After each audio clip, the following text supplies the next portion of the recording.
bar magnet as an equivalent solenoid, solenoid as a bar magnet equivalent to a bar magnet, ये पढ़ने के लिए दिया था। और साथ साथ दिया था कि एक सर्कुलर लूप जो है वो बार मैग्नेट की तरह किस तरह बिहेव करती है।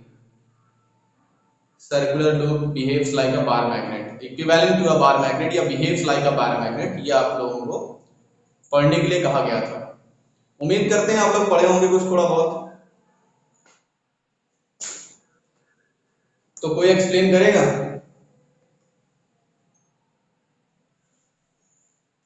तीनों में से कोई भी जो सबसे अच्छे से समझ में आ गया।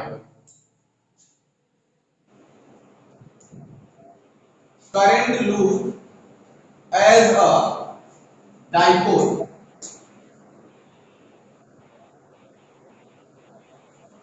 तो यही तो समझना है ना, क्यों क्यों डाइपोल की तरह बिहेव क्यों करता है, क्या कारण है कि उसको हम डाइपोल कह रहे हैं। एक करंट लूप को हम डाइपोल क्यों कह देते हैं, क्या कारण है? हम्म, हम्म,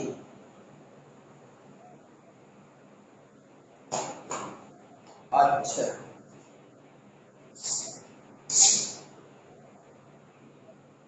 तो भैया डाइपोल में क्या होता है, डाइपोल में होता है एक पॉजिटिव चार्ज या कह सकते हो एक नॉर्थ पोल और एक साउथ पोल, और एक दूसरे से स्मॉल डिस्टेंस पर रहते हैं, यानी नॉर्थ पोल और साउथ पोल एक दूसरे से स्मॉल डिस्टेंस पर होते हैं। तो इनको क्या कहा जाता है, इनको कहा जाता है डाइपोल, इसको कहते हैं मैग्नेटिक डाइपोल। इसको क्या कहा जाता है, मैग्नेटिक डाइपोल। और इस मैग्नेटिक डाइपोल मूवमेंट का फॉर्मूला होता है 2qm और L, where qm is the magnetic strength of dipole। जो डाइपोल होता है उसकी मैग्नेटिक स्ट्रेंथ कहते हैं qm को। तो ये समझ में तो आ गया होगा, ये पीछे हम पढ़ भी चुके हैं। फिर अब हम बात करते हैं कि मैग्नेटिक डाइपोल के कारण से जो हम बात कर रहे हैं, मैग्नेटिक डाइपोल की बात कर रहे हैं, तो मैग्नेटिक डाइपोल के कारण से जो मैग्नेटिक फील्ड बनती है, मैग्नेटिक डाइपोल के कारण से जो मैग्नेटिक फील्ड बनती है किस पॉइंट पर, किस पॉइंट पर बेटा, इक्वेटोरियल पोजीशन पर या एक्सियल पोजीशन पर, किस पॉइंट को लेंगे यहां पर?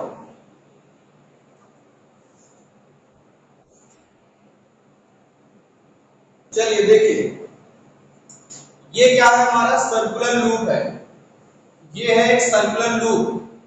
अब सर्कुलर लूप में क्या है, करंट फ्लो कर रही है, सर्कुलर लूप में करंट फ्लो कर रही है, इस डायरेक्शन में मान लेते हैं करंट फ्लो कर रही है, इस डायरेक्शन में करंट फ्लो कर रही है कुछ इस तरीके से।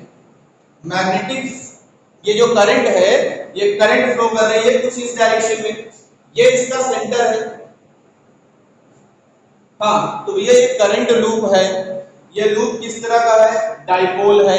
क्यों डाइपोल है डिस्कस करते हैं कि भैया ये डाइपोल क्यों कहला रहा है, हम इसको डाइपोल क्यों कह रहे हैं। तो चलिए एक छोटा सा आपको डिमॉन्स्ट्रेशन देते हैं।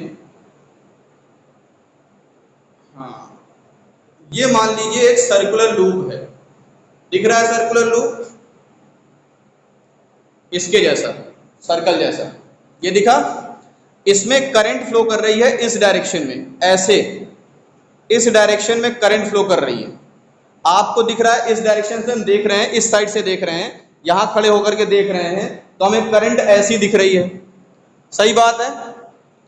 अगर हम इसको अपोजिट डायरेक्शन से देखें, यानी इस साइड से देखें, तो इसमें करंट कैसी दिखाई देगी, इसमें करंट ऐसे चलेगी, यानी इस प्रकार से दिखाई देगी क्लॉकवाइज, और इधर से देख रहे हैं तो कैसी दिख रही है, एंटी क्लॉकवाइज, यानी एक साइड से देखने पर क्लॉकवाइज करंट दिख रही है और एक साइड से देखने पर एंटी क्लॉकवाइज करंट दिख रही है। ये समझ में आया, कॉन्सेप्ट समझ में आया कि एक साइड से देखने पर क्लॉकवाइज और दूसरे साइड से देखने पर एंटी क्लॉकवाइज करंट दिख रही है। तो बताइए, अगर किसी सर्कुलर लूप में करंट अगर क्लॉकवाइज सेंड होती है, क्लॉकवाइज फ्लो होती है, तो अगर क्लॉकवाइज करंट फ्लो होती है तो कौन सा पोल बनता है, वो बनता है बेटा नॉर्थ पोल। एंटी क्लॉकवाइज अगर चलती है करंट तो नॉर्थ पोल बनता है, और अगर क्लॉकवाइज जाती है, अगर करंट क्लॉकवाइज चलती है तो साउथ पोल बनता है। इसका मतलब ये हो गया कि अगर हम लूप को, इस करंट लूप को एक साइड से देख रहे हैं, इस करंट लूप को एक साइड से देखते हैं तो उसमें करंट दिखती है एंटी क्लॉकवाइज, और एंटी क्लॉकवाइज करंट देखने का मतलब है कि एक साइड क्या बन जाएगा, नॉर्थ पोल बन जाएगा, और दूसरे साइड से देख रहे हैं तो वो कैसी दिखाई दे रही है, क्लॉकवाइज करंट दिखाई दे रही है, साउथ पोल बन जाएगा। जैसे आप इसको समझो, ये सोलेनॉइड है, ये मान लीजिए सोलेनॉइड है, तो अगर इस साइड से देख रहे हैं करंट अगर एंटी क्लॉकवाइज है तो इस साइड जाते जाते इस साइड क्या दिखाई देगी, दूसरे साइड क्लॉकवाइज दिखाई देगी।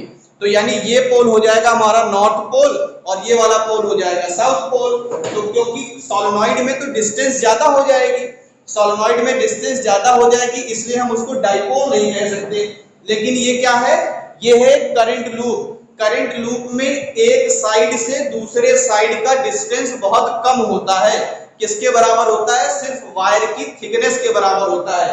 अगर मैं आपसे पूछूं कि इस कड़े की बात कर लें, इसका एक साइड दूसरे साइड से कितना डिस्टेंस होगा, तो आप कहोगे सर इतनी डिस्टेंस ही तो है, छोटी सी डिस्टेंस ही तो है कि नहीं, बताओ।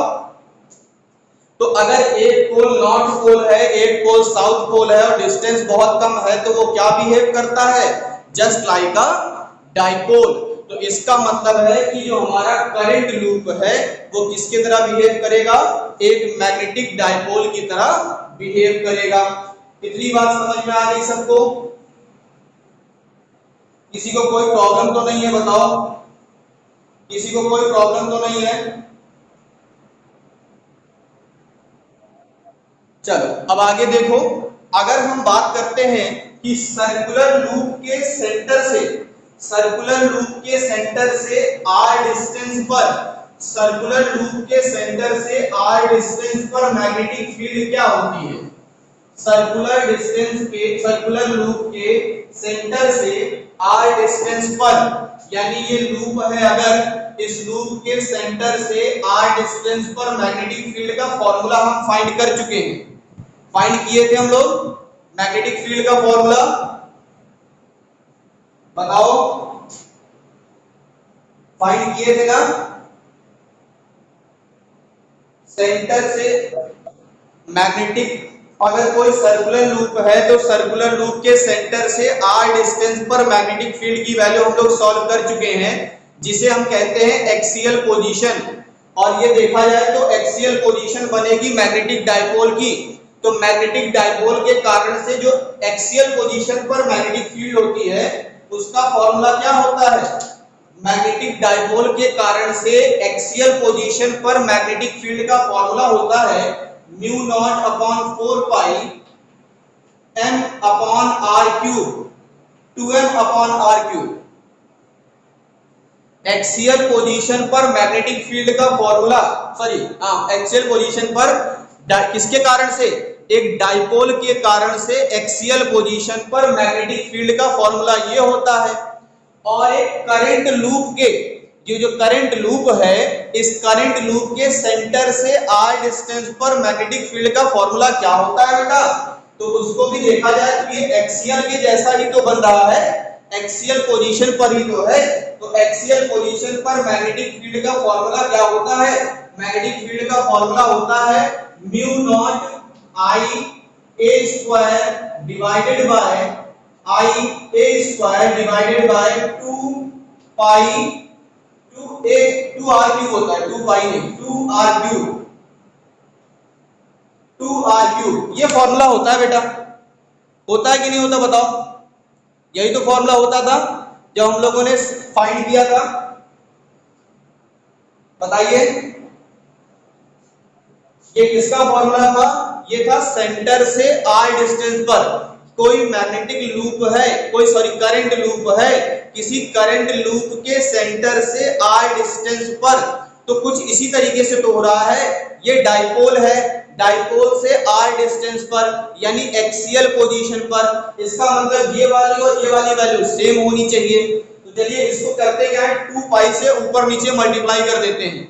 अगर हम इस वैल्यू में 2 पाई से ऊपर नीचे मल्टीप्लाई करेंगे तो हमें वैल्यू क्या मिलेगी, थोड़ा ध्यान से देखिएगा। हम किससे मल्टीप्लाई करने वाले हैं, 2 पाई से मल्टीप्लाई करने वाले हैं। किससे मल्टीप्लाई करेंगे बेटा, 2 पाई से मल्टीप्लाई करेंगे।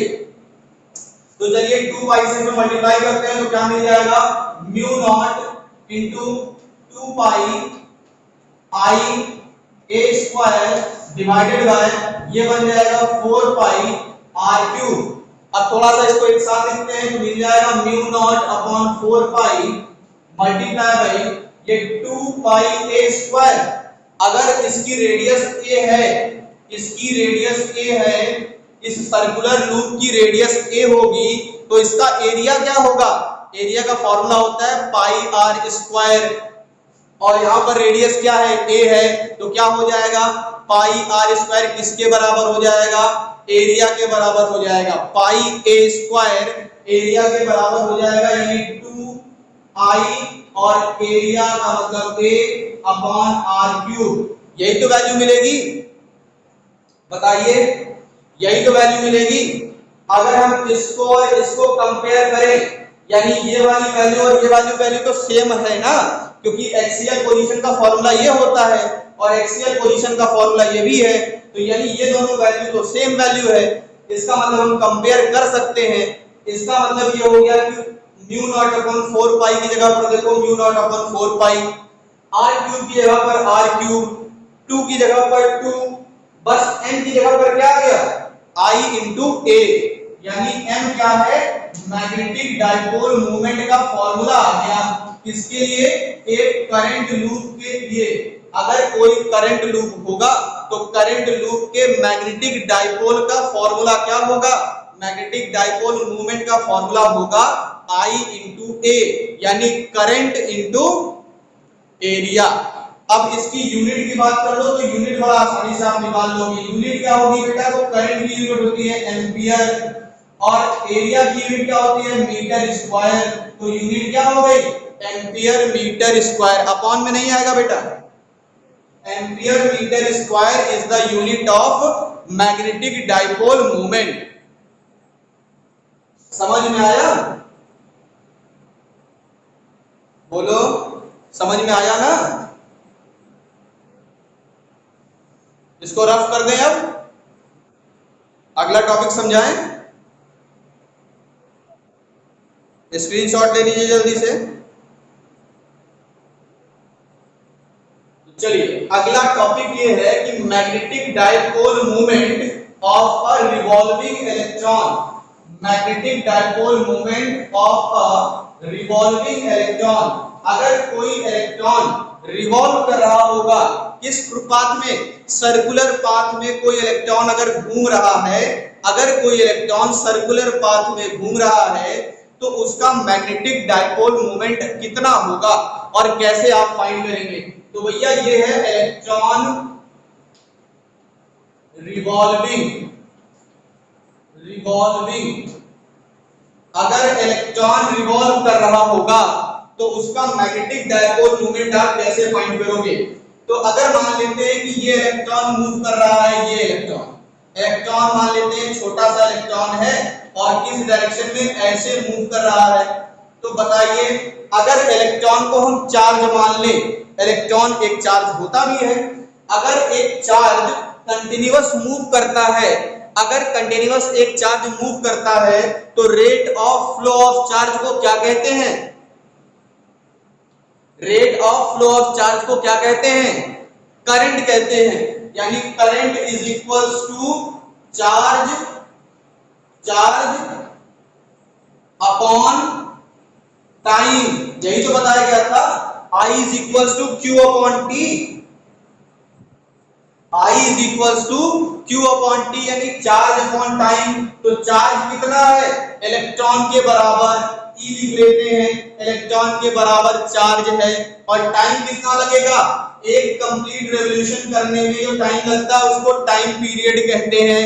और टाइम पीरियड आप कैसे फाइंड करोगे, टाइम इज इक्वल टू क्या फॉर्मूला होता है, टाइम का फॉर्मूला क्या होता है बताएगा कोई, time is equals to speed, distance upon speed, distance upon तो बताइए अगर ये r रेडियस का सर्कुलर पाथ होगा तो डिस्टेंस कितनी होगी, एक रेवोल्यूशन में डिस्टेंस कितनी कंप्लीट करेगा, अगर r रेडियस का सर्कुलर पाथ है तो डिस्टेंस बताइए। अरे 2 पाई r बेटा, डिस्टेंस कितनी होगी 2 पाई r, और वेलोसिटी कितनी है मान लेते हैं वेलोसिटी v है, तो कितना आ गया, करंट आ गया हमारे पास ev अपॉन 2 पाई r, e into v upon 2 पाई r। अभी अभी हमने पढ़ा कि एक करंट लूप जो होता है, ये करंट लूप ही तो है, एक करंट लूप ही तो है, चार्ज मूव कर रहा है मतलब करंट, और करंट यानी करंट लूप। तो अगर करंट लूप के मैग्नेटिक डायपोल मोमेंट की बात करें तो फॉर्मूला होता है I into A। अभी अभी हम लोगों ने पढ़ रखा है, I की वैल्यू कितनी है बेटा, EV अपॉन 2 पाई r, और एरिया कितना होता है 2 पाई r स्क्वायर, एरिया होता है पाई r स्क्वायर, तो पाई से पाई कैंसिल, r से r कैंसिल, यानी EVR अपॉन क्या, EVR अपॉन 2, भाई पाई से पाई कट गया, एक r से एक r कट गया, 2 बचा, तो EVR upon 2 is the magnetic dipole moment of revolving electron in a circular path. अगर कोई इलेक्ट्रॉन सर्कुलर पाथ में मूव कर रहा होगा तो उसका मैग्नेटिक डायपोल मोमेंट फॉर्मूला होगा EVR अपॉन 2। EVR का मतलब, E का मतलब चार्ज ऑफ इलेक्ट्रॉन, V का मतलब वेलोसिटी ऑफ इलेक्ट्रॉन, R का मतलब रेडियस। समझ में आया? बोलो, किसी को कोई प्रॉब्लम है इतने में? समझ में आ गया है?